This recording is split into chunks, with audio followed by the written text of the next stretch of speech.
विषम संख्या, अभाज्य संख्या, विभाज्य संख्या। हमने सम संख्या को देखा कि जिसमें 2 का भाग लग जाता है, अपन ने देखा ना, जिसमें 2 का भाग लग जाता है वो सम हो गई, और जिसमें 2 का भाग लगाते हैं तो एक शेषफल बच जाता है तो वो भी सम हो गई।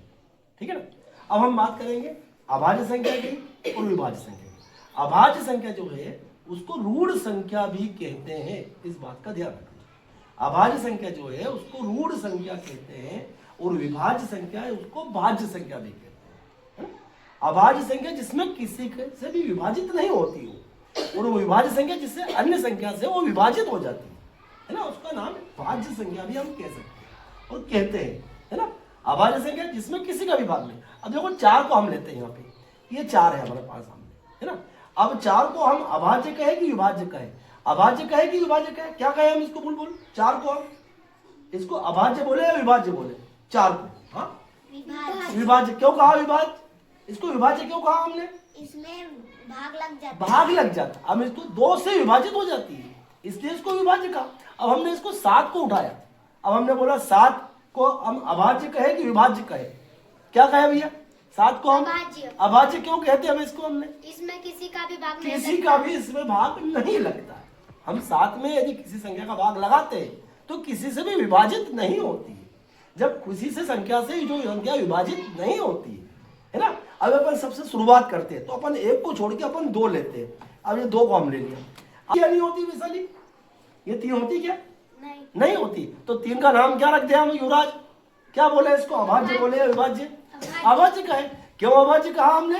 कि ये किसी अन्य संख्या से, अब कोई सी भी संख्या हमको बोला हमने, जैसे मान लो अपन 15, हमको बोला कि 15 संख्या जो है, 15 जो है, जो 2 अंकों की संख्या है, ये संख्या सम है कि विषम है? पहले तो हम ये देखें अपन 15 सम है या विषम है। सबसे पहली बात तो ये देखें अपन। अमित बताओ ये क्या है, सम है कि विषम है? ये सम संख्या है कि विषम संख्या, ये बताना अपने को। ये विषम संख्या। भाई विषम संख्या क्यों अपन ने कहा है 15 को? क्योंकि 15 में जब हम 2 से विभाजित करते हैं तो एक शेषफल बच जाता है, इसलिए ये विषम संख्या है। हम इकाई को देख ले कि 5 विषम है तो मतलब पूरी संख्या, कोई सी भी संख्या हो मान लो, है ना। जैसे मान लो हमने यहाँ पे लिख दिया, ये 4 अंकों की संख्या लिख दी, ये क्या लिखा हमने? 4138। अब हमको बोला कि 4 अंकों की संख्या सम है या विषम है, तो हम क्या कहेंगे? हाँ मतलब क्या कहेंगे?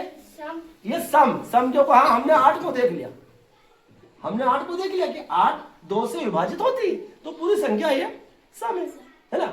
अब हम यहाँ बात कर रहे हैं अभाज्य और विभाज्य की। अब हमने बोला कि 15 अभाज्य है या विभाज्य, तो 15 है विषम संख्या, क्योंकि 2 से विभाजित करते हैं तो शेषफल 1 बच जाता है ना। परंतु ये दूसरी संख्या से विभाजित हो जाती है, ये 3 से हो जाती है विभाजित, और किससे होती है?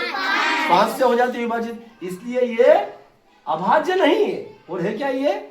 विभाज्य। ये विभाजित हो जाती है, जो भी संख्या विभाजित हो जाती है का भाग और 3 का भाग लग जाता है, इसलिए हमने 6 को नहीं कहा, है ना। हमने क्या बोला? ये 5। अब यदि मान लो बोला कि 5 से बड़ी हो परंतु दूसरी संख्या से छोटी हो, 7।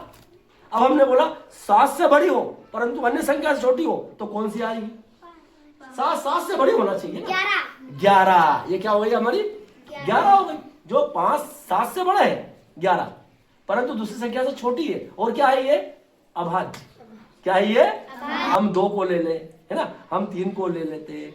अब अपन अपने से बोला कि बताओ कि 1 से 10 तक कौन कौन सी अभाज्य संख्या है, तो हम बोलेंगे सबसे पहले तो 2 ले ले, उसके बाद 2 के बाद में हमने 3 लिया, उसके बाद 5 लिया, उसके बाद 7 को लिया। बस ये 4 संख्या देखो आप, ये अभाज्य संख्या 1 से 10 तक। फिर हमको बोला चलो एक बात बताओ कि हम 11 से लगाकर 20 तक में कौन कौन संख्या अभाज्य है, तो सबसे पहले क्या लेंगे हम?